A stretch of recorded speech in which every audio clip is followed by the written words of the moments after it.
Bueno, buenas noches a todos. Muchas gracias por acompañarnos esta vez. Le damos la bienvenida en nombre de la Fundación para el Progreso de la Neurología y gracias por la paciencia de estos minutos, ¿sí? En principio queremos agradecerles a todo el equipo de la Cámara de Farmacia que nos presta este auditorio muy cómodo para realizar todas estas capacitaciones. Exactamente hoy, nos reunimos por el Día Mundial de la EM, de la esclerosis múltiple, que se determina oficialmente el último miércoles de mayo de cada año. Sin embargo, los eventos, las campañas se celebran durante todo el mes de mayo. En fin, el objetivo en realidad es reunirse a la comunidad de la EM para compartir historias, sensibilizar, hacer campañas, concientizar. En este caso, la Fundación para el Progreso de la Neurología convoca a esta charla a la comunidad en un formato de diálogo. Hoy tenemos al doc para nosotros, así que para charlar con él va a ser una charla un poco más desestructurada. Y tenemos la posibilidad esta vez de tener un testimonio de afuera, de una extranjera que padece EM y que hay una esperanza muy importante en ella, así que ojalá la tecnología nos permita poder compartir el testimonio de Julie. Los dejo con el doc ahora, si se puede. ¿Sí? Perfecto. Bueno, como dijo Lucas recién, la idea es que esto no se convierta en una charla, en una clase magistral. La idea es que un poco compartamos este espacio para que intercambiemos opiniones, intercambiemos experiencias. Uno siempre desde el rol de médico plantea que uno tiene que ser una especie de tutor para el paciente, ¿no? Pero este rol últimamente lo estamos revisando mucho y en enfermedades como la esclerosis múltiple, más aún porque hay un compromiso mutuo entre el paciente y el médico. Hoy en día los pacientes vienen muy informados a la consulta, por suerte, y eso nos obliga a los médicos a estar un poco también a la vanguardia de la información. Y muchas veces, como lo planteamos, nosotros aprendemos mucho de ustedes. Esto está completamente evaluado y determinado. Hace un tiempo atrás hizo una encuesta en un equipo médico en Estados Unidos sobre lo que los médicos consideraban que era lo más importante para el paciente. En forma cegada se hizo la misma encuesta a los pacientes. Y paradójicamente, en los primeros 5 puntos no había coincidencia entre lo que el médico pensaba que eran prioridades para el paciente y lo que el paciente consideraba que eran prioridades para su vida. Por lo cual nuestra óptica está cambiando mucho. Los estudios de investigación son muy lindos, creo que todos estamos acostumbrados o nos guiamos mucho por las revisiones que hay en las revistas de actualidad médica, pero no tenemos que perder de vista fundamentalmente que el paciente es un ser humano que tiene toda una carga emocional por detrás, que tiene un entorno familiar que lo tiene que soportar en su buen sentido, ¿no? Soportar en el sentido del aguante, de estar todos los días con él, y que es muy importante acompañarlo al paciente en esta lucha que tiene día a día contra una enfermedad en la cual es menos, es más lo que no sabemos que lo que sabemos en realidad. Entonces, en las últimas décadas, con el advenimiento de algunos métodos de investigación y con algunos métodos diagnósticos hemos podido arrimarnos un poquito más a lo que es la precisión diagnóstica. Sin duda, estamos lejos. Hoy en día, en pleno siglo XXI, no hay una prueba diagnóstica que nos permita certificar o darle certeza al diagnóstico que el paciente realmente tiene esclerosis múltiple, ¿no? Uno reúne criterios diagnósticos y en base a eso uno puede aproximarse al diagnóstico, ¿no? Pero creo que estamos todos involucrados en este compromiso que es seguir investigando sobre lo que es la enfermedad. Necesitamos mucho de ustedes, los pacientes, necesitamos su rol activo fundamentalmente, porque es a través del intercambio, de las consultas o a través del intercambio de hoy en día de las redes, hay un montón de formas de comunicarse. Quien no se comunica hoy en día es porque no quiere.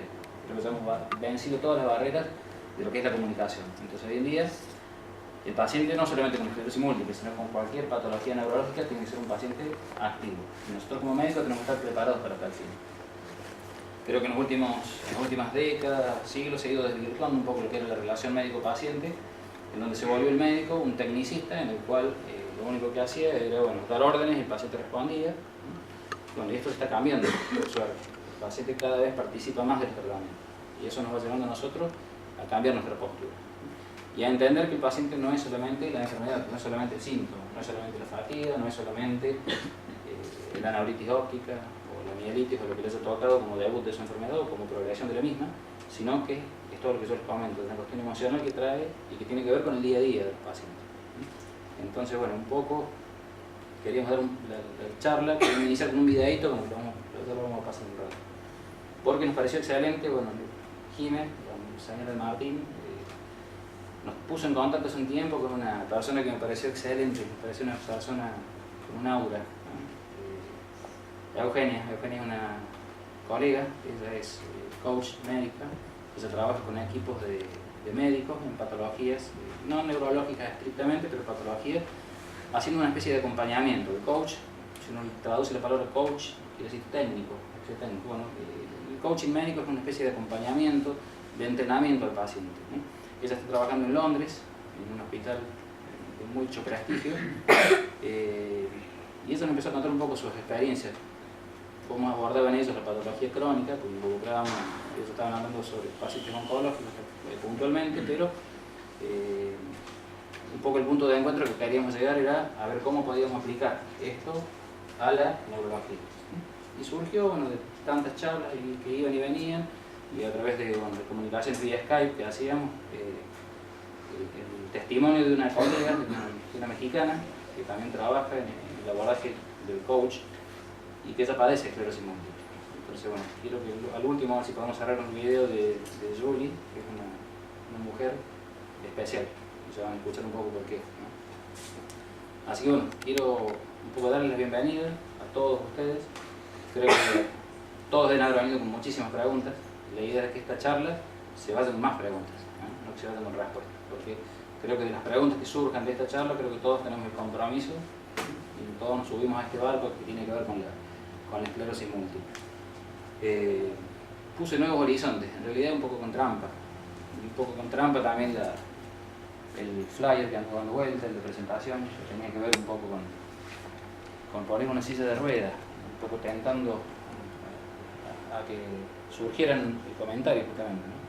Porque es la pregunta justamente de todos los pacientes cuando llegan al consultorio. El doctor, ¿me espera una silla de ruedas? Eso es lo que me espera a largo plazo. Y la pregunta que siempre le hacemos, la respuesta que siempre le damos a los pacientes es que no lo sabemos, ¿no? Es una enfermedad completamente heterogénea, por lo cual hoy en día estamos escribiendo una nueva historia, a punto de partir del advenimiento de fármacos, de la investigación que se está haciendo. Sabemos que la enfermedad es completamente heterogénea y que estamos escribiendo una nueva historia en virtud de que aparecieron drogas que están cambiando el curso natural de la enfermedad. Si uno veía estudios de investigación de 80, 90 años atrás, bueno, uno podía saber qué pasaba en un paciente porque no había terapia, en realidad.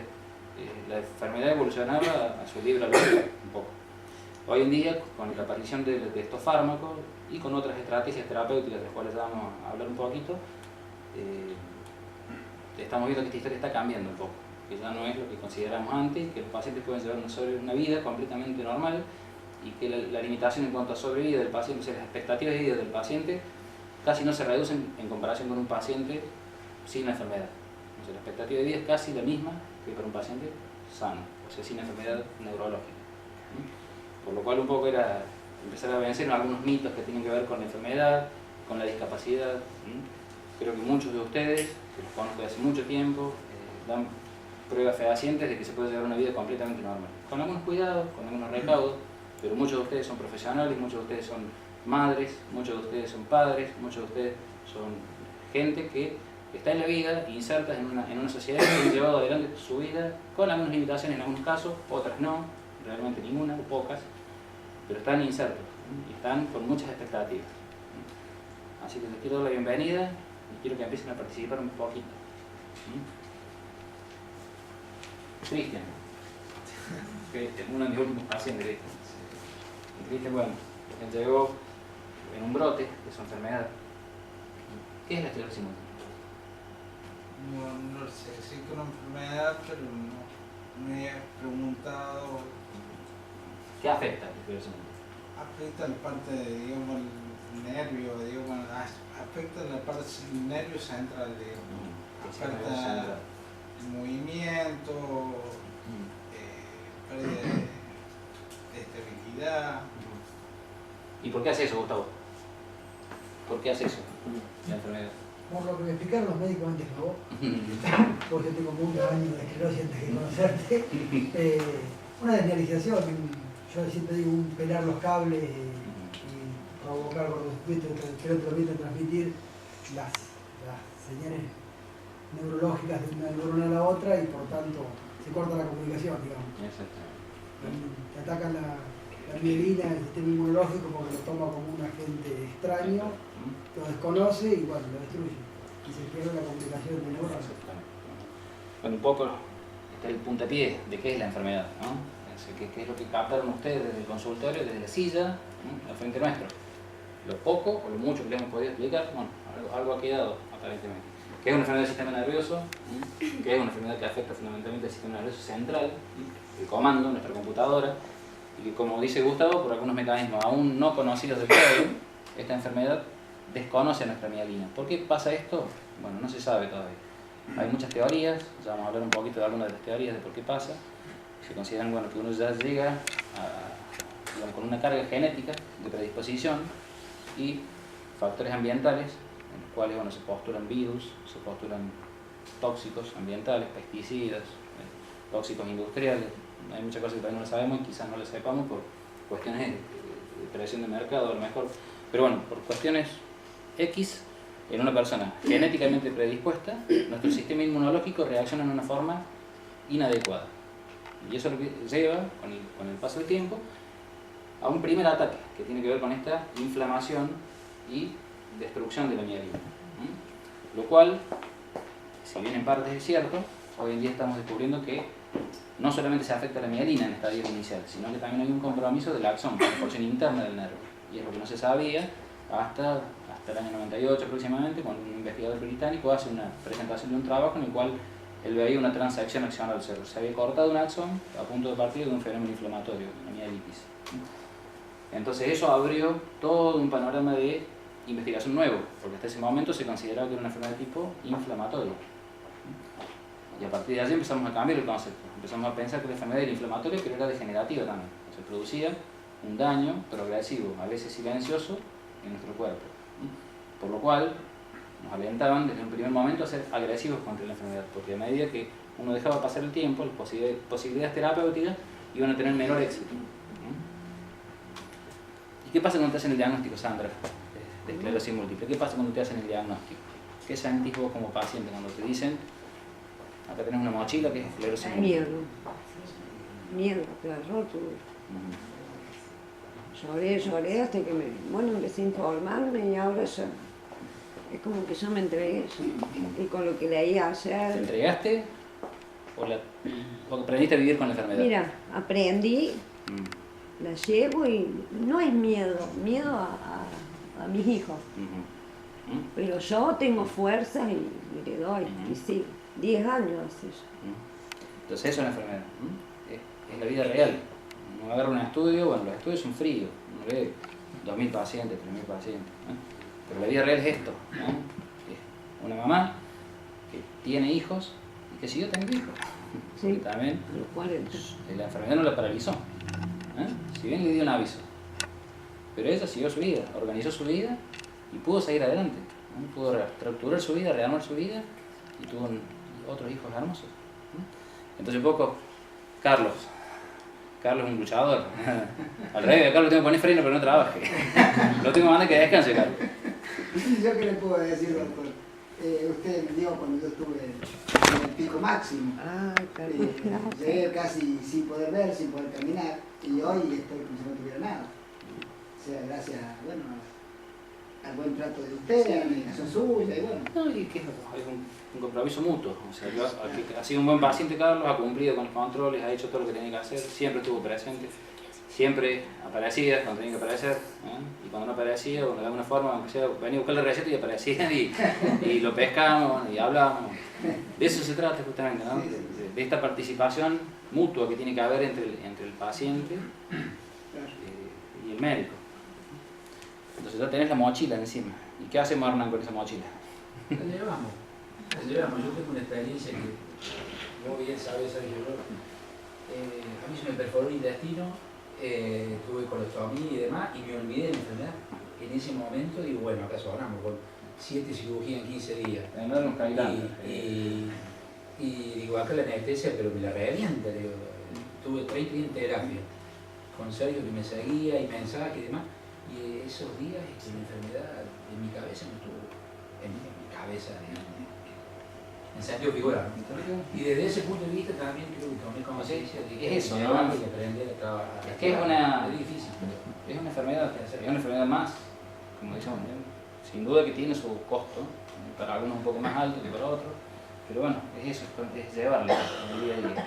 A no le tocó la desgracia justamente tener una complicación gastrointestinal que lo llevó a perforación intestinal, estuvo muy serio, entró al quirófano día por medio, pero no sé, él con toda su energía, con 20 kilos menos saliste de terapia, pero esto sigue de nuevo. ya lo suena.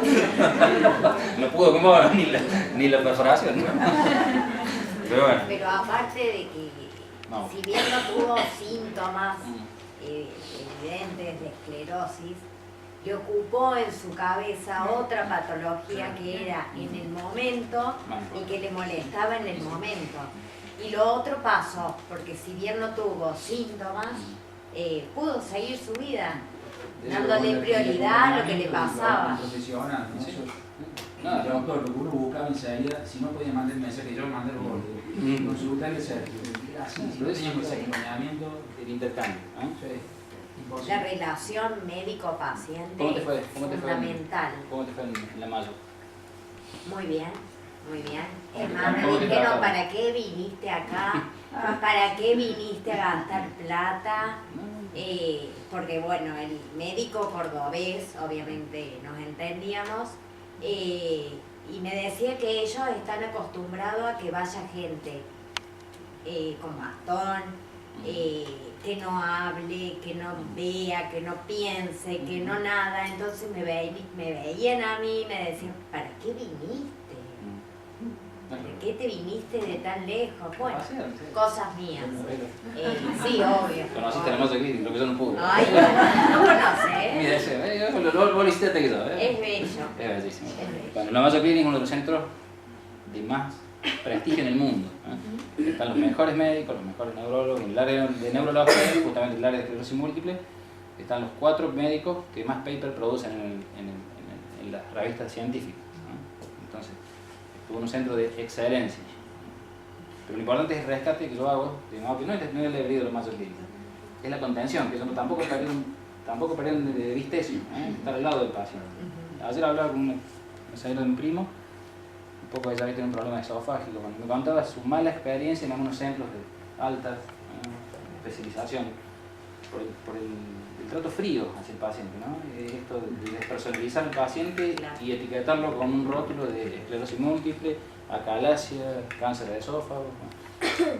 En un momento se perdió ese vínculo, en algún momento se perdió el vínculo médico-paciente, y creo que hay que rescatarlo a través de, bueno, creo que toda la gente que forma el equipo nuestro lo tiene bien en claro y, bueno, y siempre el concepto. Yo creo que es fundamental también. Yo creo que es la base, ¿no? Creo que la confianza de ustedes hacia nosotros Sí. y nosotros la confianza para justamente, pero cuando nosotros vemos que las cosas no están saliendo como queremos, saber que dar un paso más, ¿no? Tenés que ir a Buenos Aires a ver a Jorge Correa, que tenés que ir a tal lado a ver a otro colega que puede tener más experiencia que nosotros y que tiene, sin duda, porque ve más casuística, porque lee más tiempo para leer. Entonces, uno no tiene que tener la soberbia de que se lo sabe todo. Bueno, Este- eso me pasó a mí. ¿Mm? Yo me autodiagnostiqué. ¿Sí? Empecé con los síntomas y deambulé durante 5 años con un neurólogo que atendía en el mismo consultorio que mi neurólogo actual, a la mañana y mi neurólogo a la tarde. Y me dijo, estas cosas en la medicina pasan, no sé qué tenés, pero me dio pronazepam para ir a dormir en mi casa. Entonces, dio la casualidad que al año me quedo embarazada de mi hija que tiene 11. Dije yo, voy a vivir embarazada, total, cuando vos estás embarazada andás de 10. Cuando nace mi hija más chica, a los 3 meses me da un brote. Entonces empiezo a buscar de nuevo, como seguía una neuróloga que me dice, mira, hasta acá llego realmente, y yo me fui con todo el paquete de resonancias, todos los potenciales, todo lo que yo me había hecho un montón de cosas. Caí en un médico clínico, doctor Centeno, muy viejito. Entonces él me hizo un consultorio y me dijo, digo yo, pídame análisis de las uñas, del pelo, yo tengo 2 hijas y yo tengo 6 padres. Y te reviso. Me hizo todo un consultorio y me dijo, hay un problema de la mielina. Te voy a pedir un montón de cosas, van a salir todas bien. Me fui a mi casa, San Google, no sé si existía Google en esa época. hace 11 años no existía Google. Puse mi ELINA y ahí me empecé a enterar. Arranqué con el ELA y de ahí bajé. Fui descartando síntomas hasta que encontré la esclerosis múltiple. Encontré la asociación que está en Córdoba, llamé por teléfono, así. Mira, le digo a la secretaria el otro día, yo me parece que lo que tengo es esclerosis múltiple. Me dice, ¿quién es tu médico? No, me dice, ¿qué obra social tenés? Le digo, ¿tengo CIRSA? Ah, nuestro médico de cabecera atiende en el Haya. Bueno, y se llama a Alicia, que sigue siendo la secretaria de Brecht, y que te dé un turno urgente. Y bueno, en la primera consulta fuimos con mi marido y lo que para nosotros para mí no es una mochila. Nosotros les encontramos nombre y apellido a lo que tenía. Un problema que venías arrastrando durante Exactamente, porque yo veía todo el deterioro que iba teniendo. Entonces, hasta el día de hoy, Brecht habla con Correal o lo encuentro en algún simposio o algo de eso, y se mata de risa porque nos sentamos los dos en el escritorio así, y bueno, lo tuyo es esclerosis múltiple. Entonces nos miramos con mi marido y dijimos, bueno, ¿y ahora cómo seguimos? Y bueno, déjame que voy a hacer una interconsulta, me voy a ir a Buenos Aires, a Lema, voy a ver allá. Te pido un examen de líquido cefalorraquídeo. Me fui de acá en el auto, me fui a las 11 de la mañana, tenía turno en el México-Venezuela, allá me hice a las 4 de la tarde el estudio, me subí al auto, me tomé un café con leche y me vine a Villa María de nuevo. Cuando llegué a Córdoba, empecé con los dolores de cabeza, esos 7 días fastidiosos. Y bueno, y ahí lo confirmamos y empezamos hace 11 años con la rehabilitación. Empecé a aprender a subir un escalón de nuevo, a entender que le tengo que mandar una orden media a la pierna para que suba de la vereda, porque con una no alcanza. Y arrancar todo desde... Pero lo vi no como una mochila, lo vi como parte de tu vida, como algo más. Y que para mí hay dos opciones. O seguir por adelante o te quedas. Y bueno, y empecé con la medicación, yo arranqué con el Copaxone. Me inyecté durante 8 o 9 años, hasta que el Copaxone me dejó de hacer efecto, y ahora uso el Gilene. Pero para mí no resulta una carga. Bueno, que de eso se trata justamente, ¿no? Es Hay que aprender buscarle la vuelta a estar mejor. Que la vida no termina con un diagnóstico, sino que empieza una nueva etapa en la cual, bueno, como les digo, Sí, pero eso lo podés decir después que pasa el tiempo. No, porque a mí no me pasó así. Porque Bueno, ¿sabes son qué me formas de pasó? vivir No, la no, vida. pero ¿sabes qué pasó? Sí, El neurólogo primero que me vio, a lo que iba yo era otra cosa. De lo que vos dijiste recién de no ser egoísta con el diagnóstico. Sí, porque sí. ese neurólogo le podría haber pedido, o sea, le podría haber preguntado al otro. Son enfermedades a veces de muy difícil diagnóstico porque a veces los síntomas son muy superfluos, a veces son muy sutiles, a veces el médico no está con su estrella ese día, nos tiene la campana prendida y se le pasó. Y si vos el paciente a veces no lo ves en el momento del brote, los síntomas, si ha sido un brote sensitivo y el paciente cuando vos lo evaluas no tiene nada y te cuesta creerlo. Y después para colmo, la resonancia, que todos pensamos que ha sido una gran herramienta, bueno, ha sido una gran herramienta, pero hay que saberla manejar con mucho cuidado, porque la herramienta esta muchas veces se vuelve en contra. ¿Por qué? Porque hay una etapa donde, cuando aparece la resonancia, todas las manchitas blancas en el cerebro eran esclerosis múltiple. Leo, está todo el día en tema, bueno, Leo radiólogo, y sabe, lo ve muchas resonancias. Y entonces, no todas las manchas blancas en el cerebro son esclerosis múltiple. Pasamos en esta agujita de una punta hacia la otra, y de un punto hacia la otra. Pero bueno, creo que ha servido esto, ¿no? Un poco de sentarse, de ver a...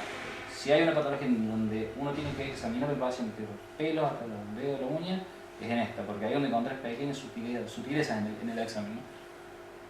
Bueno, la etapa, lo dijiste vos, la etapa de Google, digamos, está todo en internet. ¿Está todo en internet? Hay que tomar la conciencia. No está todo en internet. Vos me diste... La relación médico-paciente no está en internet. El sentarse con el paciente y explicarle lo que es la enfermedad, acompañarlo, y muchas veces hasta los días finales del paciente no es esta enfermedad, pero nos toca trabajar con otro tipo de patologías, en el cual uno tiene que estar al lado del paciente, y este viejo concepto que había de que uno tiene que generar afectos con el paciente, uno tiene que generar vínculos emocionales porque eso empaña la labor médica. No estoy totalmente de acuerdo. Yo creo que eso fue un concepto siglos atrás.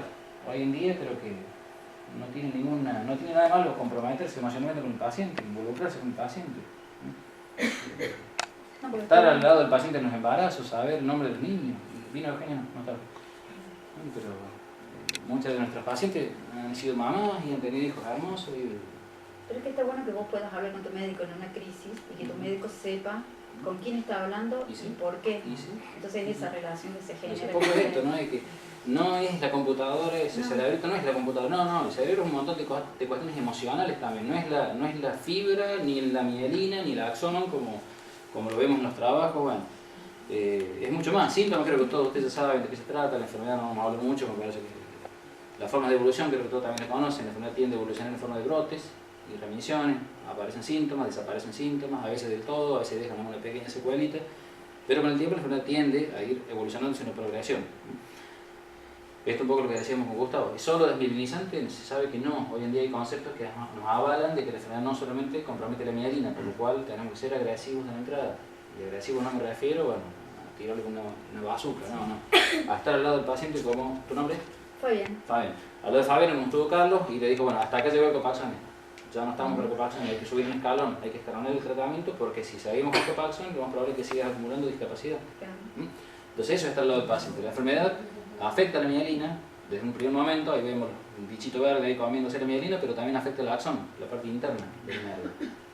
Entonces, por lo cual el concepto hoy en día es tratamiento temprano y tratamiento agresivo. Desde la primera etapa, una vez que uno ya hizo la sospecha diagnóstica. ¿Por qué? Porque si no llegamos tarde, llegamos a esto, a la tercera foto, donde el cerebro ya sufrió un proceso de atrofia. Y eso ya es irreversible. Cuando llegamos a esa etapa, por más Copaxone, por más Gilenya, por más drogas nuevas que vayan saliendo, es tarde. Hasta el momento todos los protocolos de investigación que se han hecho con drogas para prevenir la fase secundaria de la enfermedad han fracasado, todas. Estas flechitas son los brotes que va a tener el paciente. Si se fijan acá dice preclínico. El paciente tiene una etapa en la cual no manifiesta síntomas, pero la enfermedad ya está trabajando subterráneamente.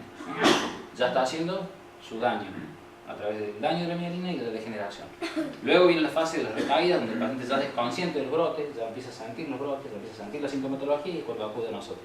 Y ahí puede venir la fortuna que dice Fabián, o que te toque un diagnóstico rápido, o que por allí los síntomas han sido muy superficiales, o que el médico no estaba avisado en la patología y dilatas el diagnóstico.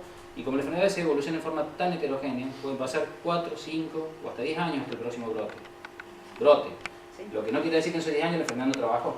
En esos 10 años el paciente sufrió todo el proceso neurodegenerativo que muchas veces termina en la tercera etapa, en la atrofia. Por lo cual, diagnóstico temprano. Ningún síntoma, digamos, debe ser descuidado, porque yo prefiero que me consulten y yo les diga, ¿parece una soncera o es realmente un brote? Muchas veces tenemos pseudo brote, que es cuando el paciente tiene una infección, una deshidratación, que parece que tuviese síntomas nuevos. En realidad son síntomas viejos que se han exacerbado por esta intercurrencia clínica, nada más. Pero el objetivo es es tratar de actuar acá, apenas empieza la enfermedad, porque ahí es donde las drogas han demostrado que tienen más eficacia. Como les dije, las drogas tienen un mayor efecto antiinflamatorio que neurodegenerativo, que antidegenerativo, por lo cual hay que tirarle con todas las balas de entrada, porque ahí es donde frenamos realmente la enfermedad. Hay métodos para evaluarlo, esto bueno, ya es lo que viene un poco, el advenimiento de técnicas nuevas a través de la resonancia magnética nos van a ir planteando nuevas herramientas para saber realmente si la enfermedad está progresando y cuál es el grado de progresión. Esto lo podemos medir a través de espectroscopía o de nuevas técnicas como resonancias funcionales en las cuales vamos viendo estos circuitos del cerebro, cómo están trabajando y estas lesiones que tenemos en el cerebro, cuál es el grado de cuál es la composición que tienen. Si tienen determinados componentes químicos, uno sabe que es una lesión inflamatoria, si tienen otros, uno sabe que es una lesión más de tipo degenerativo o crónica. Factores neuroprotectores, bueno, es mucho lo que se está investigando porque este es el objetivo, no solamente en esclerosis múltiple, sino en todas las enfermedades neurodegenerativas, Parkinson, Alzheimer. Tratar de encontrar drogas que protejan o que regeneren el cerebro. Este concepto que ha habido muchos años atrás de que nacíamos con un pool de neuronas y que se nos iban muriendo a través del tiempo, lo estamos erradicando. Las neuronas sí se regeneran, sí se reproducen y sí pueden viajar o hacer parchecitos en determinados sectores del cerebro, pero para eso hay que trabajar mucho para llegar a la investigación de estas drogas. Hay ya protocolos de investigación, se calcula que para el 2020 va a haber una droga ya disponible en el mercado que ha demostrado que regenera la mielina. Entonces esto es lo que todos estamos esperando, la famosa neuroprotección, que yo les digo, tiene que ver con un montón de mecanismos de inflamación, de excitotoxicidad, o sea, las neuronas en su interior tienen compuestos químicos que a veces se vuelven nocivos para la misma neurona, enzimas que están dentro de la neurona que a veces se activan mal, nuestro cuerpo les da una mala señal se activan y empiezan a degradar la neurona desde adentro, empiezan a comerla. Y anticipan un fenómeno de muerte que se llama apoptosis, que es una muerte celular. Todas nuestras células tienen un relojito que nos dice cuánto van a vivir. Entonces estos mecanismos apoptóticos se anticipan muchas veces. Factores ambientales. Es mucho de lo que se habla, pero como les digo, es mucho también lo que se oculta. No se sabe mucho.